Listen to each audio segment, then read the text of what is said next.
Okay, this shiur is Leilui Nishmat El Natan ben Miriam, Miriam bat Frecho, Liza bat Sarah, Rafael ben Yoel, Solomon ben Esther, Sarah bat Tivia, and for the refuah shlema, Moshe Rafael ben Adina, Michael ben Basha, Gabriel Moshe Chaim ben Elena, and for the hatzlacha of your sponsor, Abu Chai ben Nisan. May Hashem bless him with a lot of success, bracha v'atzlacha, may he live in the book of life, and all of us and all of Israel. Okay, so tonight, Bezrato Yitbarach, B'ezrat Hashem Naseh v'Natzliach, I want to talk about the secrets of the shofar. What do I mean by the secrets of the shofar? If you look at our generation as a whole, I was learning with a guy yesterday in the 71st, we were learning the Gemara Masechet Nida. Text over there, Rabbi Eliezer says, there's a whole machlok in the Gemara. How does a person go to the bathroom? Is he allowed to touch himself down there? Is he allowed to, point in the right direction? What can he do, what he cannot do? Jewish people are a very detailed nation. Everything for us is details. Everything. So in the middle of the shiur, we were learning one-on-one. Suddenly his phone starts to ring like bam, bam, bam, bam, bam. He's like, this is crazy. I just got bombarded by 10 different shiurim, by 10 different lectures in under 10 minutes. This is a generation where people sending lectures. What are all the lectures about? People are looking to be inspired. People are looking for that, that click. Give me a catalyst. Give me the fire. Pump me up. But we don't understand, once you're pumped up, once you're inspired, that's when the hard starts. The hard part is to keep the inspiration. That's the hard part. I remember listening by one of my dear friends in my kollel. He said over there when Moshe Rabbeinu went up to the mountain, when the Am Yisrael did the golden calf, and it was a very, very bad time for the Jewish people. Aaron HaKohen himself was the one who made the egel. The Gemara Masechet Sanhedrin says, how could Aaron HaKohen, he was a great mikubal, right? At the lowest level at least. He was the first Kohen Gadol. He had to know the secrets of the Torah too. He knew who was his reincarnation. He was the reincarnation of Haran, the brother of Abraham Avinu. And Haran, when Abraham was thrown into the fiery furnace by Nimrod, the king of Babel, of Shinar, Haran said, if he comes out alive, I'm going to jump in too. I'm going to believe in his God. If he doesn't come out alive, I'm sticking with Nimrod. When Abraham got thrown in, and he was alive, Haran said, throw me in too. He was thrown in and turned into a crisp. Why? The Gemara says because his heart wasn't really with Abraham. He just wanted to be on the winner's side. Abraham Avinu's brother, Haran, came back in a reincarnation as Aharon. Same name, Haran, Aharon. Just with the aleph tagged onto it. Aharon knew he was Haran. So how come he didn't kill himself? That was his whole tikkun, to kill himself on Kiddush Hashem. Because he didn't kill himself before, he was supposed to kill himself now. How come he didn't do that? So Aharon, in his great wisdom, said to himself, there is a certain sin, if Am Yisrael does it, there's no way they can do teshuvah. What is that? As a pasuk in the Navi. If the Jews will kill a Kohen and a Navi on the same day, there will be no return. So Aharon made a kal v'chomer to himself. He said, Chur, my nephew, was just killed. And Chur was a Navi. And I'm a Kohen. If they kill me too, even though I'm supposed to die, the Jews will have no return. So I'd rather make them the egel. But he didn't know that Hashem could find an opening for their tshuva anyways. If they wouldn't have made the egel anyways without him, so he was deeply punished for that.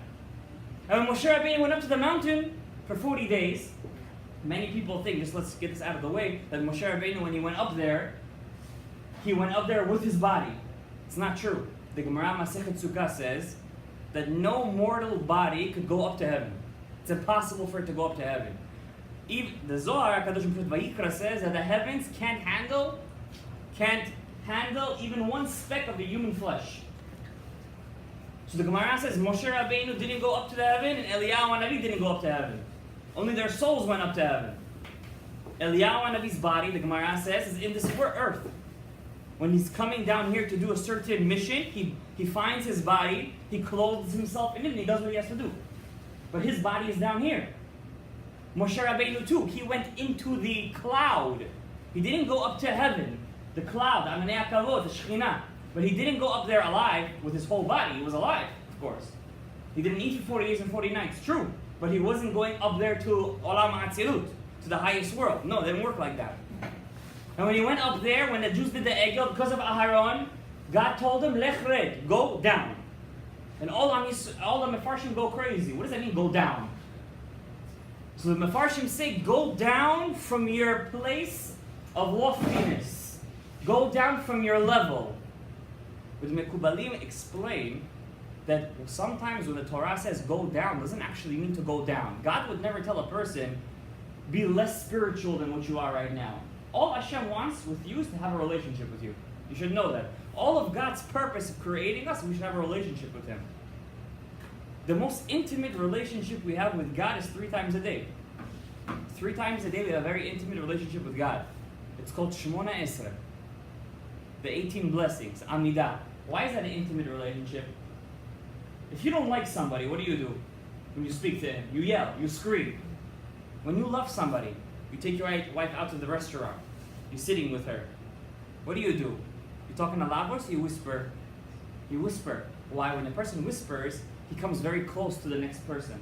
Comes face to face. I want to whisper in your ear. It's a very intimate thing. Hashem says, I want to have a very intimate relationship with you. So when you pray Shemona Esrei, don't yell. You don't need to yell. Whisper. Come very close to my ear. I want to hear what you have to say. That's why the Zohar HaKadosh says, it's paskin and halacha and ashar kavanot. That a person, when he prays Shemona Esrei, he has to make sure there is no hair on his ear. If you have peot, make sure they're not out. You have to put them, you have to uncover the ear because God is talking to you back. And if you cover the ear, it's as if you're making a pagam, a blemish in the upper worlds. It's a very intimate thing. Hashem said to Moshe, go down. Why would he want him to go down? He wants to have an intimate relationship with him. He wants to be close with him. Sometimes going down doesn't actually mean go down. It means stay. Don't go up, don't go down. Stay at the same level. It's a very, very, very big inyan in Judaism to learn how to stay. Because our generation's problem is we're only looking for inspiration. I hear an inspirational lecture by this rabbi, and the inspiration, and we're all inspired, and we all go up, go up, go up, go up. Then suddenly one thing happens, and what happens to us? We go way, not just down, we go way down. I myself know a couple of guys, they were Baalei Tshuva, strong Baalei Tshuva. Kept Torah and mitzvot, one of the first 10 people to come to shul. One day, you see, all 3 of them, not religious anymore. How could that be? It's not enough to be inspired. You have to know how to stay. You have to know how to keep your level. You have to know how to hold on to that spiritual level. That's the secret of Rosh Hashanah. Rosh Hashanah is introspection. To look back at what you did the whole year. Hashem says, every day before you go to sleep, I want you to look back at what you did the whole day. Every week before you go to the mikveh and Shabbat, I want you to look back at what you did the whole week. Every Erev Rosh Chodesh, on the eve of Rosh Chodesh, I want you to look back on what you did that month. And every year, on the eve of Rosh Hashanah, I want you to look back on what you did the whole year. And if that's not enough, if you don't know how to look back, I'm going to give you a wake-up call. That's the shofar. The shofar is a wake-up call. The Rambam says, "Hayitaka shofar ba'ir va'am lo yicheradu." What does that mean? What does that mean? Do you know when the Gemara Masechet Brachot says, when there's a thunderstorm outside, do we say a blessing when there's a thunderstorm? Yeah, like what blessing do we say? Shekucho ugvurato malei olam. When you hear thunder, there's a blessing to say. Shekucho ugvurato malei olam. That God's power and His strength fills the world. Why? The Gemara says when you hear thunder, it gives you like a jolt in your heart. Like, ooh, what just happened? Imagine Mashiach would come right now. It says when Hashem came on Har Sinai, it was full of thunder. And Am Yisrael were shaking from fear, from trepidation. The shofar is supposed to be something like that, but if we're going to be honest with one another, the shofar really makes us scared. Yeah, you know, when you go to slichot every day, if the people in the shul don't hear a shofar, it's like the slichot didn't matter. You know, when you go to shul every morning to slichot, in Chodesh Elul, after the slichot, we blow the shofar in Kaddish. It's minhag Sfaradim. Minhag Sfaradi. Let's say nobody is there in shul to blow the shofar. You ever look at the people's faces afterwards? Take a look. It's like they feel down. Like, we didn't hear the shofar today. That's it. It's like they think the shofar's voice is going to clean up their souls. You know, blessed be Am Yisrael. Blessed be Am Yisrael, because at least they hold on to something. The shofar. But the shofar is not there to clean you. In fact, I'm going to tell you something right now. I'm going to read for you inside the Shara Kavanot of the Ari Kadosh. The shofar is just the opposite of that. The shofar is the materialization of the strongest power of deen in the world. If I would take all the judgment in the world, the Ari says, all the judgment, imagine, God forbid, the Holocaust, God forbid, Spanish Inquisition, poorness, deaths, suicide. Imagine how a person feels after that. It's judgment. Rashi in the Gemara says, a person cannot fathom how deep God's judgment is. You can't fathom how deep it goes. If I would take all that judgment and put it into one ball, you know what would come out? A shofar. And you telling me on the day of judgment, the day of one of the holiest days of Am Yisrael, there's a big machloket in the poskim. Do I have to cry on Rosh Hashanah or I have to be happy? It's a big machloket. Because you're praying it's a Yom Tov. Rosh Hashanah is a Yom Tov. It's a happy day. But at the same time, we're blowing the shofar and I'm saying Anna over there. You ever realize what you're saying when you say Anna? Last year we merited, we printed out in English. What do we say over there? You know what kind of things you're saying Anna for over there? Anna, I'm saying that maybe, look over there. I'm sorry, Hashem, I'm sorry. I admit that by mistake one day I walked and I bent down in front of a church. I bent down in front of a cross. Did you mean to serve idols? No. You had to tie your shoelace, or you found $1 on the floor, you wanted to pick it up. It happened to be at that moment, somebody with a cross was passing by you, and you bent down and looked like you were bowing down to the cross. On that small thing, you say Anna. And when you blow the shofar, a person says Sha'akol nina bidvaro, and you didn't answer Amen. That's what you're saying Anna for. Anna, you're saying for saying Lashon Hara. Anna, you're saying for doing Zer Levatala. The Gemara says in Masechet Nida, Daf Yud Gimel, 13a. Very beautiful Gemara. Rabbi Eliezer says, there's a big machlok in the Gemara over there. There is something in Yahadut called Kodshim. What's Kodshim? Holy food. What's holy food? Terumah. That what we give to the Kohen is called Kodashim. It's Taharot. It's holy things. You can only touch it if you're pure.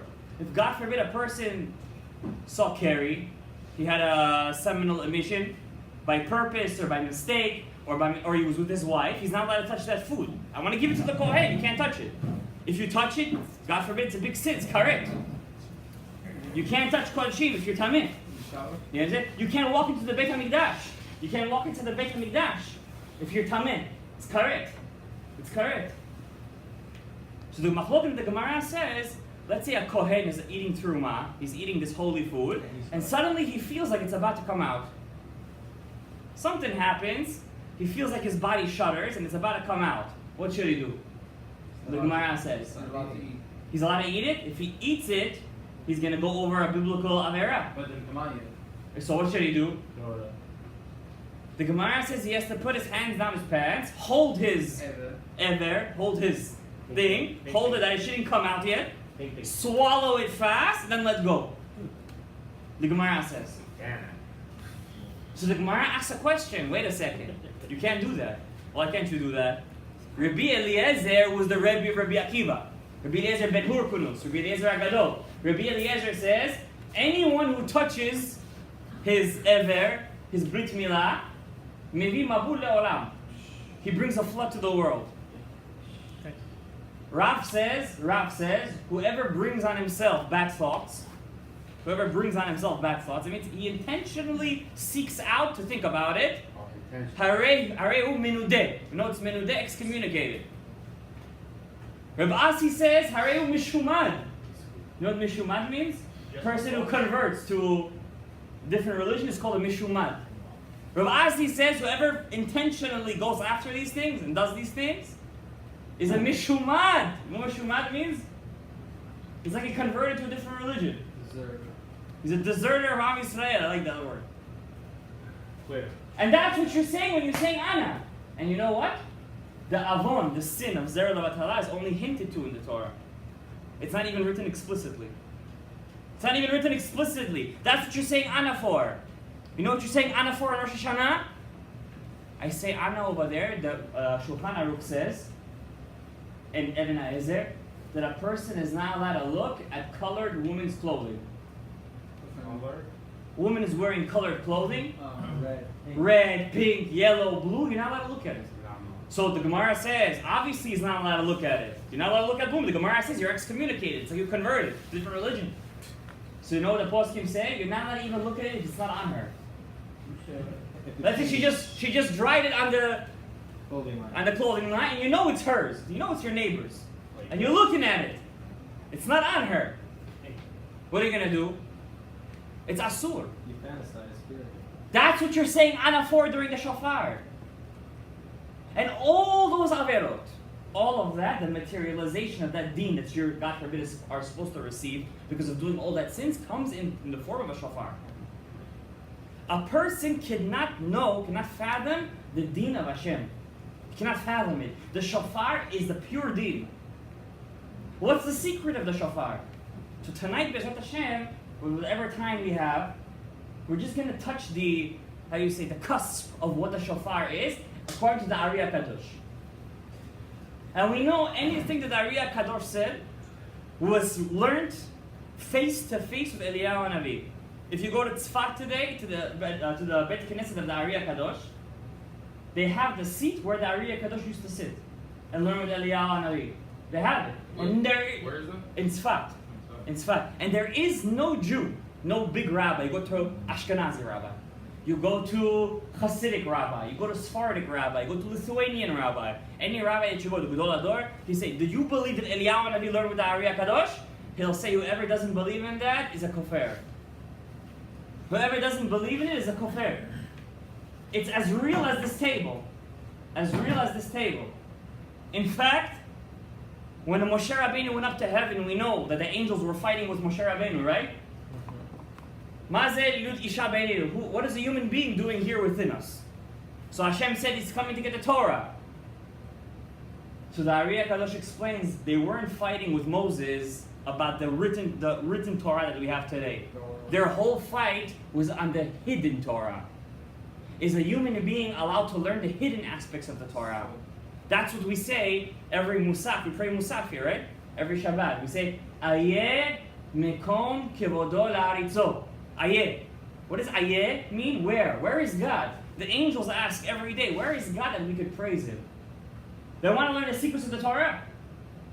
And any person who learns the secrets of the Torah, if he's worthy, obviously, if he's worthy, any person who learns the hidden aspects of the Torah, he is, you know what the Iron Dome is? What the Israelis have, and when the missiles come from Gaza, the Iron Dome blows it up. You're a living Iron Dome. Kipat Barzel. You're a living Iron Dome. How do we know this? There was a great rabbi, his yortzeit was last week. As you guys all know, one of my personal favorites, Rabbi Yehuda Ptaya. Very special rabbi. Very special. One of the greatest in the past 100 years. Just because you never heard of him doesn't mean that he's not great. He lived in the time of the Ben Ish Chai, Rabbeinu Yosef Chaim of Baghdad. Rabbeinu Yosef Chaim from Baghdad, the Rosh Hagolah, the Ben Ish Chai. Everybody here knows what Ben Ish Chai is. He was the Gilgul of Yosef HaTzadik. In his Hakdama, in his introduction to one of his books, Ben Yehoyada, his Perush on the Gemara, his commentary on the Gemara, they write on him that his soul was supposed to be born during the time of the Tanaim. Tanaim are the writers of the Mishnah, like Rabbi Shimon Bar Yochai, Rabbi Eliezer, Rabbi Akiva. That's when he was supposed to be born. But God had mercy on the later generations. He saved the soul for a time when he felt the world would be deserted of Torah. And he will come and sprout Torah in the world. They say about the Rabbeinu Ben Ish Chai, his Hilulah is, I think, this Monday? Sunday, I heard. Sunday night. It's Monday. Sunday night, Monday. We're going to have a Hilulah over here for the Ben Ish Chai. Bli neder. We're looking for sponsors already from now. So the Ben Ish Chai, he used to give us 3-hour shiur every Shabbat. 3-hour shiur every Shabbat. You know what 3 hours is to speak? They said that the shul was it held like 2,000 people. the big shul. And he used to speak without a microphone. And everybody used to listen to him. In the far end of the balcony, the shul held like 2,000 people. And everyone heard him. When he died, his son, Rabbi Yaakov, took upon the lecturing. His first week of giving the lecture, he's talking, and people in the crowd saying, "We can't hear you! We can't hear, Rabbi, we can't hear you!" He stopped the lecture in the middle and he said, "When you guys used to hear my father speak, it wasn't his voice. The Shekhinah, the divine presence, was speaking through his voice." This is a rabbi that lived 90 years ago. 90 years ago. And he had a friend, the Ben Ish Chai, called Rabbi Shimon Agassi. Rabbi Shimon Agassi, another great Mikubal, he was the Gilgul of Moshe Rabbeinu. He was the spark of Moshe Rabbeinu. Rabbi Shimon Agassi, and he was the Rebbe of Rabbi Yehuda B'Taya. Rabbi Yehuda B'Taya writes in his introduction to his work, his magnum opus on the Etz HaChaim, he writes over there, when the Ben Ish Chai died, when Rabbeinu Yosef Chaim died, the Iraq is on a river called the Gihon. The banks of the river started to flood when he died, when the Ben Ish Chai died. The banks of the river started to flood, and many people lost their houses because their houses were made out of wood. And the flood was like you saw in Houston, Hurricane Harvey, 10 times worse. People lost their houses, their money, their livestock, everything when the Ben Ish Chai died. And at that day the Ben Ish Chai died, people don't know this because they don't learn history. The king of Iraq came and he put notices on all the doors. All Jewish people till today were exempt from the army. From today on, they're obligated to go to the army. That's worse than death for a religious Jew to go to the army.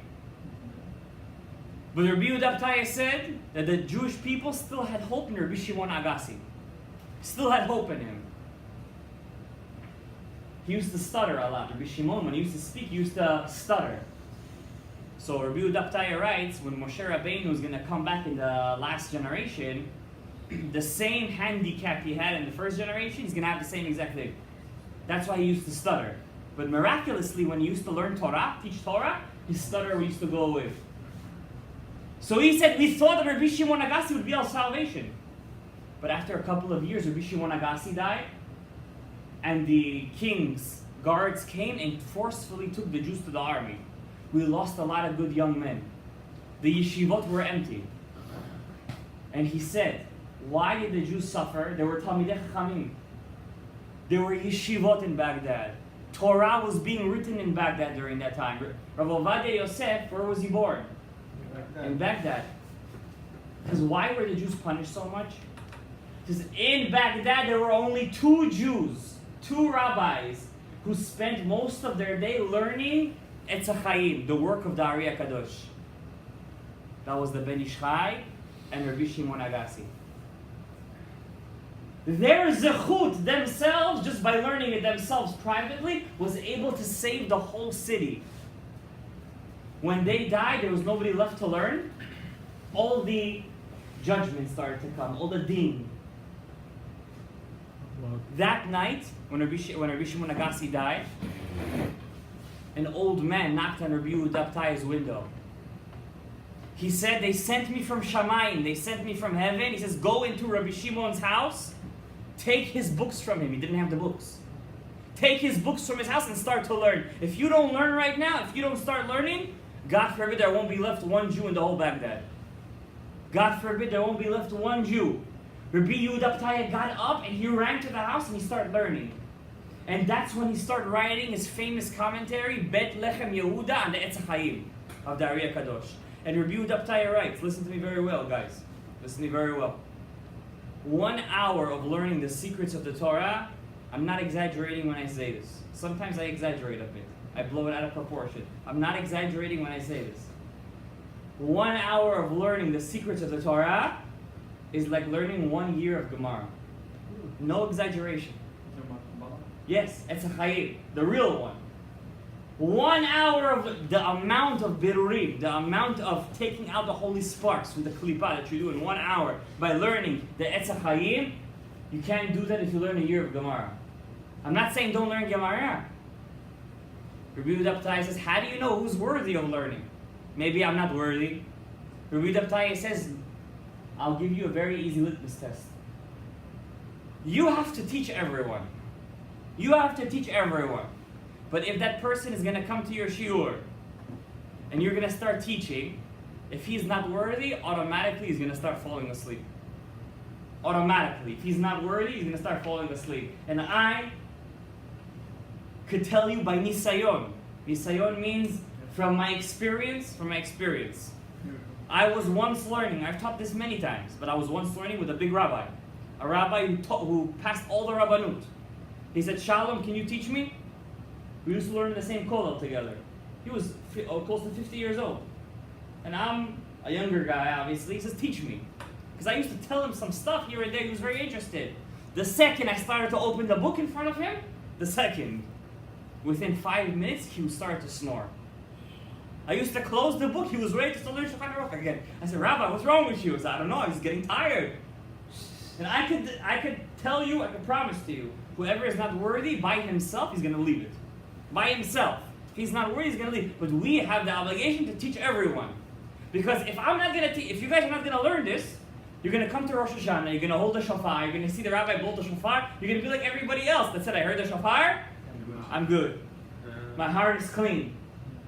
But if you truly know what the shofar is, then it's going to be what the pasuk says. Will the nation hear the shofar and you won't tremble?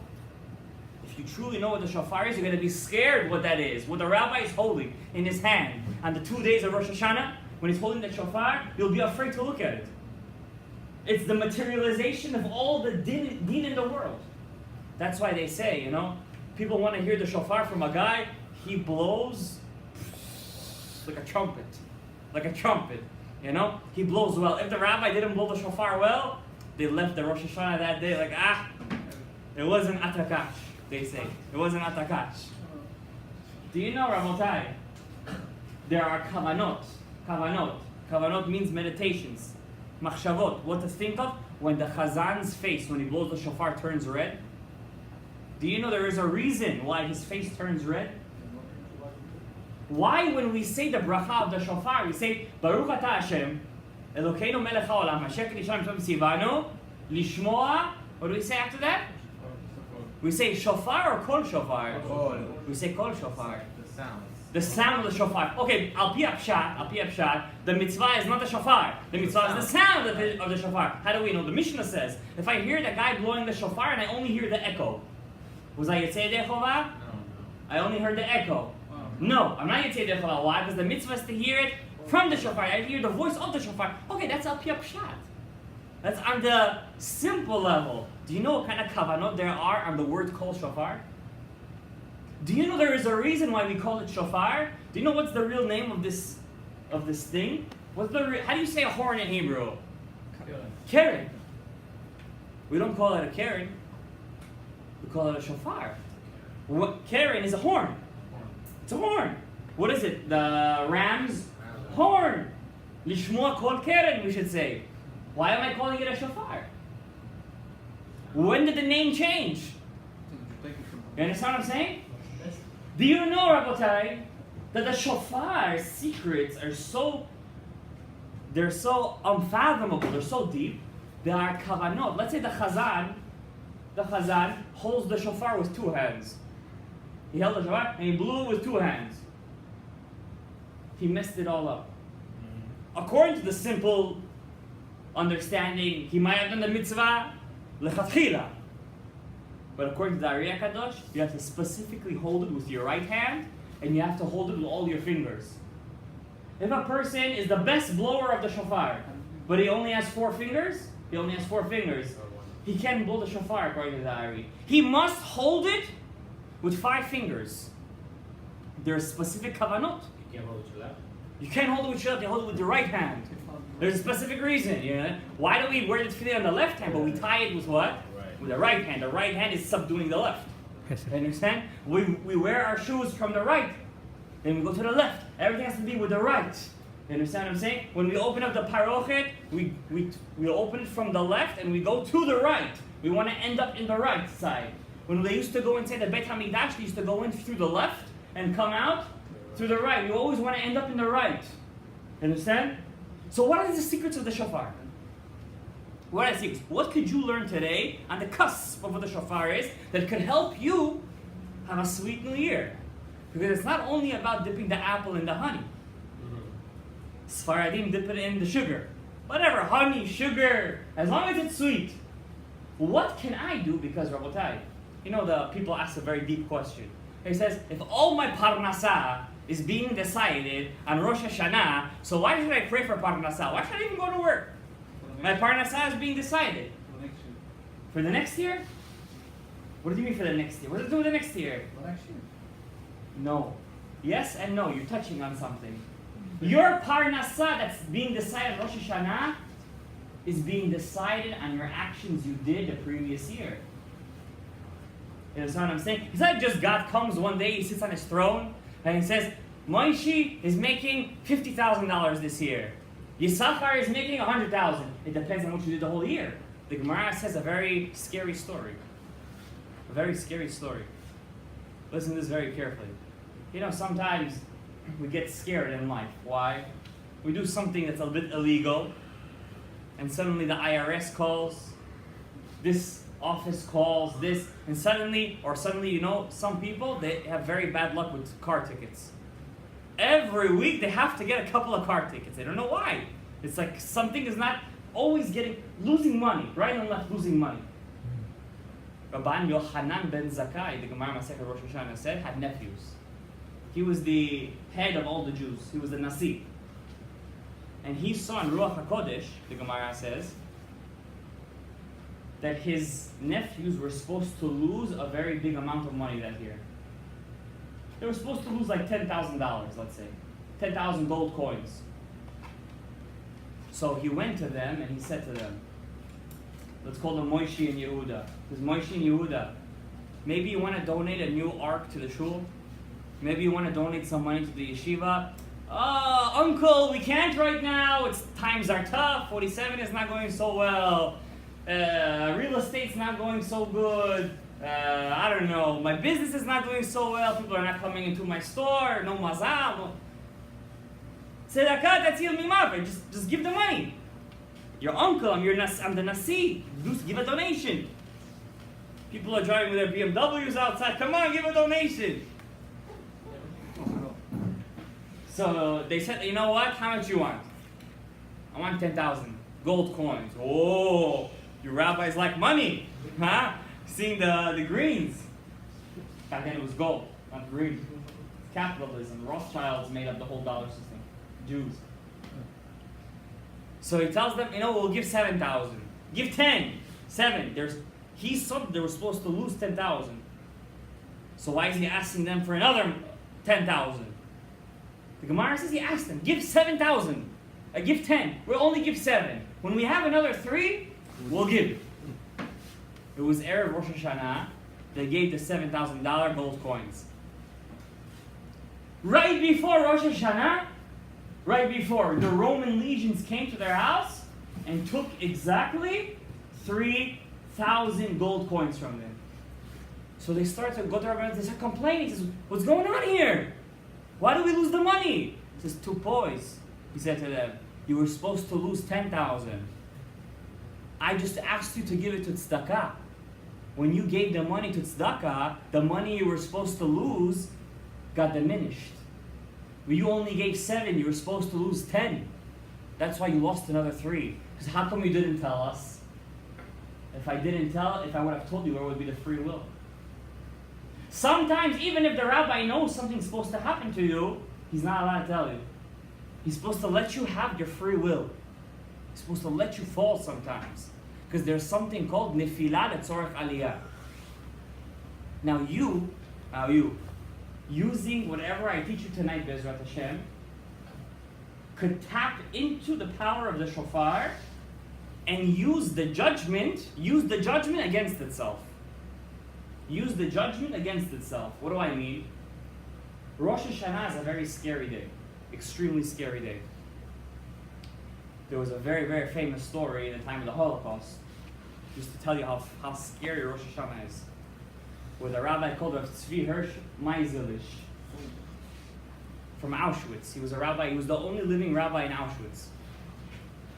And on Erev Rosh Hashanah, the Nazis came, Ymach Shemam, and they gathered exactly 1,400 Jewish boys. They put a pole in the middle of the camp. They said any child that can't reach the top of the pole, I mean his head goes under the pole, he goes into a special house, and everybody knew what that meant. That means the next day, Hashem Yinkom et Damam, may Hashem revenge their blood, they're going to go to the gas chambers. And exactly 1,400 boys didn't make the cut. Jewish boys. And many of those boys were the last surviving children of the people in the camps. And a parent's instinct is very strong. A parent, when he sees his child in danger, he could do everything. He could break walls. He doesn't need to learn Taekwondo for that. He could really break walls. A person doesn't know the strength that he has. And one guy, one father, whose last remaining child was in the bunker, which was going to go to the gas chambers, goes to Rav Tzvi Hirsch Meiselish and says, Rabbi Tzvi, you're a posek. I want to ask you an halachic question. When I came into the camp, I swallowed a couple of diamonds. Why did they used to do that? So they would poop it out and they would save the diamonds to bribe the guards. Because I have one diamond left, and I know a guard over here that loves money. I could give him this diamond, he's going to give me my child. But I also know, look at this, Rabotai, that if I give him my child, then he has to make up with with another child. Halachically speaking, am I allowed to save my child even though I know that another child is going to die instead of me? Rabotai, do you hear the question that he's asking? What position do you think Rav Tzvi Hirsch was in at that time? What position do you think he was in? What do you say to that? No. If you say no, His son died. his son dies. If you say yes, another son is going to... So Rav Tzvi Hirsch started to cry. He writes this in his personal memoir. He went down on his knees in front of the guy. He tells us, please, I beg you, don't ask me this question. If we had the Beit HaMikdash right now, this question would have gone to the Sanhedrin. You think I could answer you this question on one rabbi? I'm a nobody. Please, don't ask me this question. The guy held and says, you're the only living rabbi over here. You have the obligation to answer my question. He says, please, I can't answer your question. I don't put this obligation, don't put this responsibility on me. Please. He said to him, no, this is your responsibility. You're a rabbi. I'm asking you, I'm doing my obligation. I'm asking you the Torah's rule. I want to keep the Torah. He says, I can't answer your question. He says, you can't answer my question? That means that I'm not allowed to do it. He says, please, don't make any conclusions from what I'm saying. Just because I'm not answering you doesn't mean that you're not allowed to do it. No, then say I'm allowed to do it. I'm not going to say it. That means I'm not allowed to do it. Rav Tzvi Hirsch started to cry because that boy's life could have been saved because of him. That means his blood is in his hands. He said, please, don't listen to me. He listened to him. He didn't do it. The next day was Rosh Hashanah. He sees the guy walking around the camp. All the boys were already burnt in the gas chamber. His son was killed. He started to laugh. He started to walk outside smiling. He said, why are you smiling? And he saw tears in his eyes. He says, Avraham Avinu on Rosh Hashanah, which is today, brought one son to the mountain to kill him. And he didn't even end up killing him. Because I listened to the Torah, I actually sacrificed my son today. Is there a nation as beautiful as the Jewish people? Is there something like us? That's why I'm smiling. Because I listened to the Torah. I gave up my son. It was on Rosh Hashanah. That's the Omek Hadin of Rosh Hashanah. That's how deep Rosh Hashanah goes. The judgment is scary what Hashem could do. World War I, World War II, The Spanish Inquisition. The Spaniards, the church, they had special tools to torment Jews that were caught keeping the Torah. One of them, I believe it was called the Wailing Closet. Why? It was built like a box, and there were spikes in the box. Spikes all over the box, like this, thick, thin spikes. And on top of it was carved out the face of a man crying. Any Jew that was caught keeping the Torah, not admitting, they would stick him into the box and close the box on him. Pierce him, like this. They used to do a couple of times. The church. Till he would admit that he kept the Torah. Then they would burn him alive. If not, he would die like that. And many of them died in Kiddush Hashem. That's Omek Hadin. I'm going to tell you a secret of how to sweeten that Omek Hadin a bit.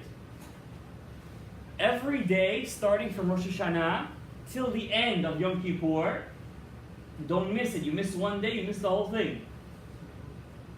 No, not Selichot. No. That you have to do even before that. Regardless. Before you say Baruch Hu et Hashem HaMevorach in Shacharit you say Baruch Hu et Hashem HaMevorach after we say Yishtabach. There is a little addition we have to add. Every day for 10 days. What is that? Shir Hama'alot Mima'amatim Karaticha Hashem. What does that mean? Shir, a song, Hama'alot, of the Ma'alot is the stairway, the way up. Mima'amatim, from the depths. From the depths, I call out to you, God. There's 10 Sefirot.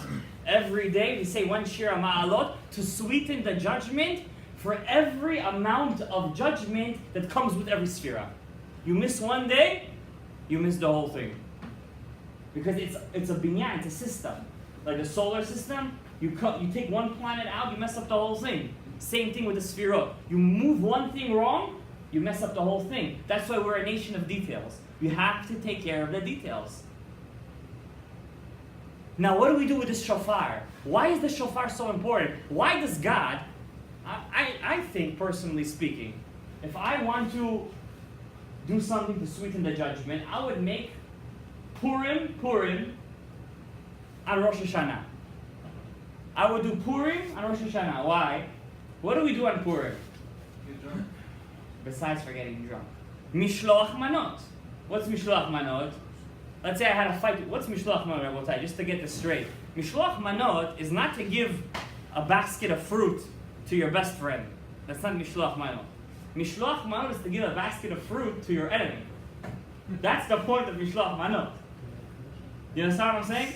That's the point of Mishloach manot. Not to go around to your best friends, to your families, Mishloach manot, and you think you did the mitzvah. You did the mitzvah. What if you're not knowing this? Yeah, oh, then you're Mashiach. So, a person does Mishloach manot, you have to give it to your enemy. Why? You want to make up with him. You want to be friends with him again, right? That's the point of Mishloach manot. To bring the love to the world. Then what do? We go to poor people, and what do? We give? Matanit. What's matanit? Tzedakah. I think Rosh Hashanah, I want to infuse Rosh Hashanah, which is the day of judgment, with chesed. I want to infuse it with chesed. Let's go out on Rosh Hashanah, do mishloach manot, matanot le'evyonim, start hugging each other like the Chabadnikim, and let's all sing the hura together and have fun. Yes, let's dance, be happy. Simchat Torah should be on Rosh Hashanah. But not only don't we do that, we infuse Rosh Hashanah. Sadness. It's not sadness. It's the greatest amount of judgment that you're ever going to have during the year. And it's the first day of the year too. I wear my shoes starting with the right foot because I want to start off with kindness. And I'm starting the year off with judgment. What's going on here? The Ari Kadosh says something very beautiful, and whoever understands this will come out today with 1,000,000 Musar books in his pocket. 1,000,000. Maybe even 1,000,001. And I'm going to quote it to you word for word.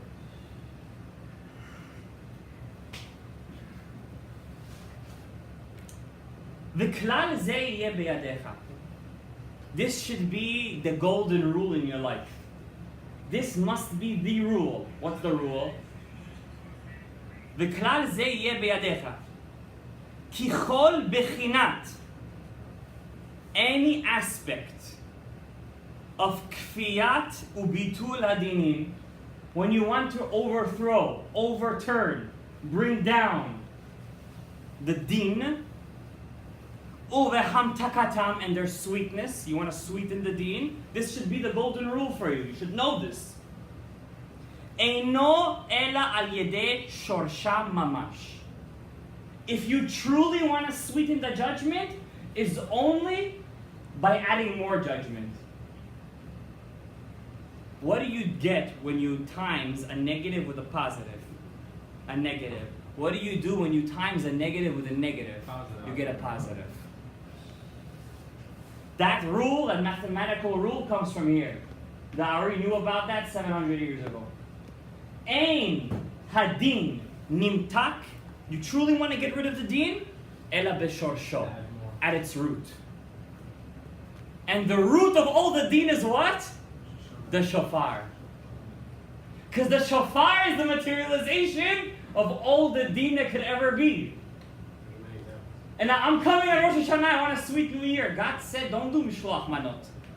Don't do matanot le'evyonim. That's for Purim. Don't dance with the Torah. That's for Simchat Torah. You want to sweeten the judgment? I'm going to give you a gift. What is that? The shofar. Because the shofar is the materialization of the din itself. How? I'm going to teach you a kavanah right now. There are two powers of din that control the world. These are the fathers of din. Two names of God. One is called Shach. One is called Par. What does that mean?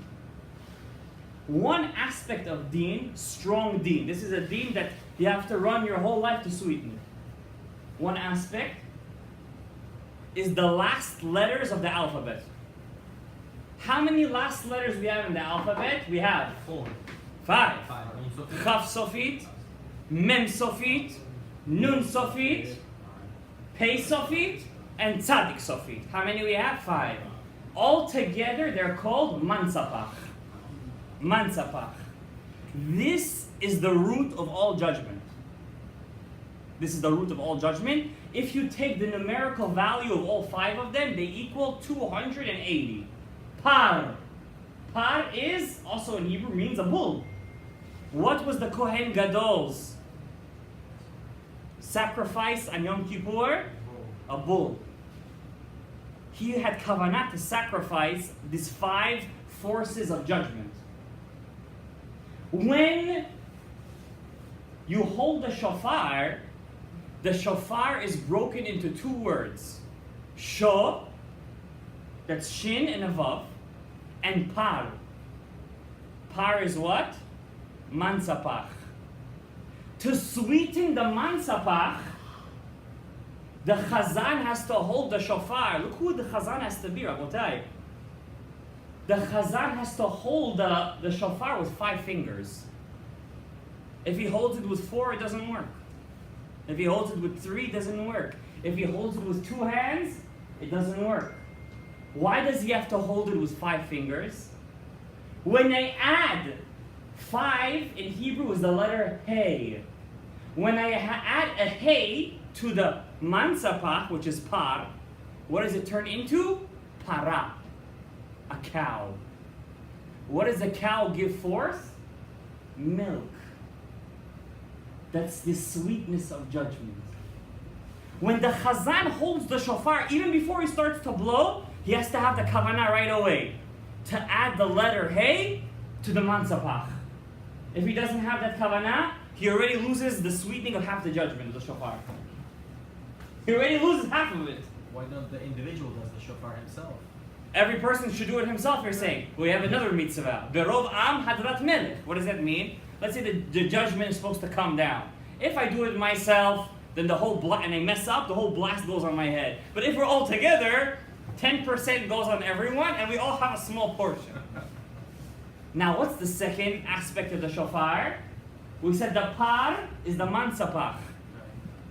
How do you sweeten it? By holding it with 5 fingers. The second aspect of the shofar is the letters shin and vav. Shofar. What's the sho? We said the second father of judgment is shach. Shach. What's shach? 320. What's 320? If I take the word din, which is going to be 54, and I times it by 5, I'm going to equal 320. The shofar represents 306 of them. What happens to the other 14? When the chazan holds the shofar with his 5 fingers, how many parts to every finger are there? 3. Plus the last 2 is going to be how much? 14. 14 plus 306 is how much? 320. When the chazan holding the shofar, just holding it, didn't blow it yet. I didn't even get to the blowing part. You said 5 times 53. 5 times 54 is going to be 320. By the chazan holding with the 14 parts of his hand, he's adding 14 to 306, and he's sweetening the 320 judgments. Yeah, 320 together, 350 plus 2 is 5, and you get Okay, shh. It's going to be 540. Right now, guys, record it. Do you understand who the chazan is supposed to be, Rabotai? It's not that you go to any shul, and any rabbi, any guy who's coming to it, there's minyanim all over the place. Any young guy who knows how to blow, he blows.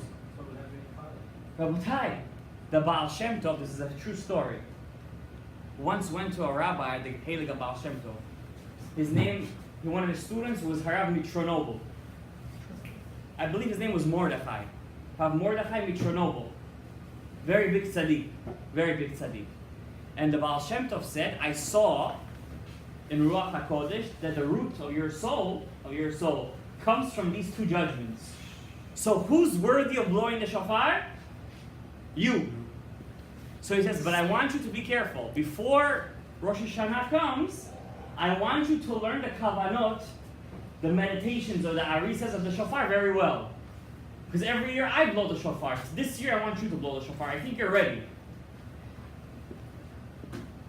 So imagine the Baal Shem Tov comes and tells you such a thing. What are you going to do? Do it. You're afraid. You don't want to mess up. He can see everything. So he studies for a month. He drops everything. No slichot, no nothing. I'm just studying. I don't want to mess up. And he writes all the kavanot on a piece of paper. Why? He's going to blow the shofar and he's going to look and have the kavanah. The day before Rosh Hashanah, his wife took his pants to the laundry, and all the kavanot went to Salami Alaikum Ukatza Barakati. Kavanot went, goodbye. Imagine all year, all month he's working to make his kavanot, write them down. Suddenly that woman, she messed it up. Again, women. Now what is he gonna do? Tomorrow is the Rosh Hashanah, he's messed up. He's not going to go tell the Baal Shem Tov, I can't do it now. His responsibility. So he goes to Rosh Hashanah. He holds that shofar and he feels so down, so bad. He starts to cry. Even before he starts holding the shofar, he starts to cry.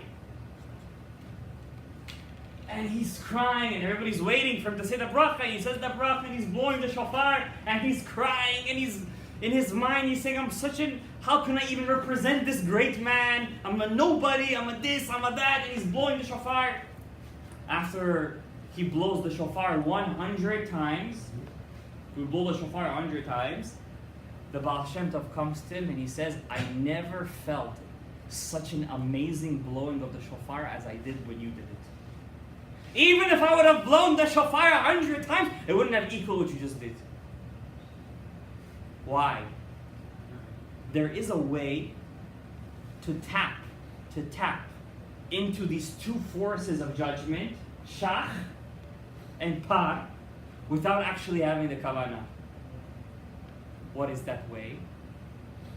When you feel degraded by your own actions, when you feel that you're worse than the dirt, you are taking the deen and bringing it back to the earth. Because where did the deen come from? Where was man made from? The earth, Adamah. Why does that work? Why does that work? The deen, it always wants its pound of flesh. So therefore, on the whole Rosh Hashanah, we don't say Ana. Open up your book. We never say Ana. Never. When did we say it specifically? When? Blowing the shofar. During Rosh Hashanah, specifically while we're blowing the shofar. Why? Because if you don't know how to do the kavanah, at least break yourself at that moment. That's the secret. That's why we say Ana between the shofar. That's why we do it. Guys, don't take it lightly. Don't say, I'm just going to read the original book and that's it. Rabotai, the blowing of the shofar only works if the guy knows what he's doing. If he doesn't know what he's doing, then what's going to work? That Ana that you're saying during the blowing of the shofar. And what do we say Ana for during that? The worst of the sins. Avodah zarah, Gilui arayot, Shipichut damim, Nida, Goya, Shifcha, Zona. You have to have all that in mind. We have the All of it. translation. We have a translation. Rabotai, please. We're going to end in 2 minutes. Rabotai, what I'm telling you guys right now, you're never going to hear anywhere. You should know that. Nobody is crazy enough to take upon himself the responsibility of revealing the secrets. But I have faith in every single neshama over here that he has the power to internalize it and use it. That's my faith. It's the emunah. Now, before we can even get to Rosh Hashanah, there must be a preparation. Listen to this very carefully. You have to prepare. Okay, Rabbi, I'm preparing. How? I'm saying slichot every morning. I'm waking up in the morning. I'm waking up early in the morning. Slichot. Abotai, I'm going to tell you something right now. How to use the slichot without even saying slichot. I like that. What's the highlight of slichot? What's the highlight? We say Vaya'avor 5 times. What do we say when we say Vaya'avor? The 13 aspects of mercy. Ken, Rachum, Vechanun, Erech Apayim, V'rav Chesed Ve'emet, Notze Chesed La'alafim, Nose Avon, V'pesha, V'chata'a, V'naker. If when you say that, you're opening them up in heaven. And God has mercy on you. Now let's say I didn't make the slichot, or let's say I want to say slichot during the whole day. I want to say sorry the whole day. Can I say slichot just by saying one chapter of Tehillim? I'm going to teach you right now the chapter of Tehillim, that if you say it during the whole day, it's like you said slichot. Shh. Before that, I'm going to say shakol. Baruch atah Adonai Eloheinu melech haolam she'akol niyah b'dvaro. Amen. There is a very special chapter in Tehillim, and it's not 119. Whoever says this chapter taps into the 13 attributes of mercy during the whole day. Chapter 27. How many? Why? What's so special about that chapter? Go inside that chapter and count how many times it says the name of God in there. 26. It's not, listen, it's going to be exactly 13 times. That's the only one that has that all. It's the only one in the whole Tehillim that has as many names of God in it, in one chapter. 13 exactly. Every single one corresponds to one of the attributes of mercy. So I could be on the train. I could be going to work. I could be talking to my wife. If I'm saying that chapter 27, I just said slichot. It's as if I just said slichot. As if. Wow. That's the power of chapter 27 in Tehillim. LeDavid Hashem. Now, if you read it, it's a very strong chapter. Very strong chapter. That's one advice I can give you. One advice. Second advice. Cap 27. Count it again. Chaf Zayin. I also. Rabotai, please. Second, the shofar reveals itself during slichot time, these 40 days, but not in the form of a shofar. Now I'm going to tell you guys something, you might want to stone me, but don't. You're not allowed to blow the shofar during slichot according to Mekubalim. Every morning. It's not good. You're not allowed to awaken the materialization of judgment before Rosh Hashanah. Right now is a time of mercy. What can you do to tap into the shofar before Rosh Hashanah? There is something that's as strong as the shofar, and you don't have to blow it. You have to dip in it. The mikveh.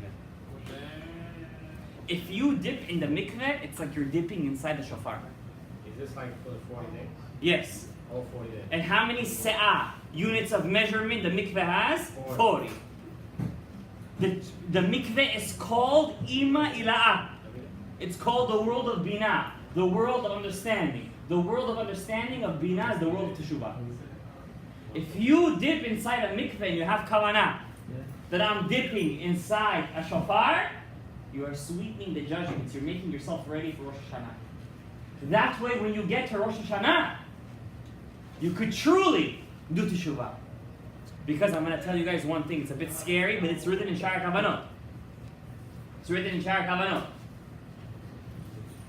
If a person, the Ari HaKadosh says, he doesn't cry, he cannot bring himself to cry. He cannot bring himself to do Teshuvah on Rosh Hashanah. It's a sign that his neshama is not complete. It's still sick. That means at Rosh Hashanah, I'm just praying. I cannot, no tears are coming out. Nothing's happening. I don't feel any. Shofar doesn't work. Adna doesn't work. You didn't prepare enough. You didn't prepare enough. Rabotai. So what do? On Rosh Hashanah, it's not enough to Teshuvah. You got to start before. You got to open up the 13 aspects of mercy. You got to say that chapter of Tehillim. You got to dip in the mikveh. You got to say salichot. Take upon yourself mitzvot. And Bezrat Hashem Yitbarach will be zocheh lebiat goel tzedek. Baruch Adonai le'olam. Amen. Amen.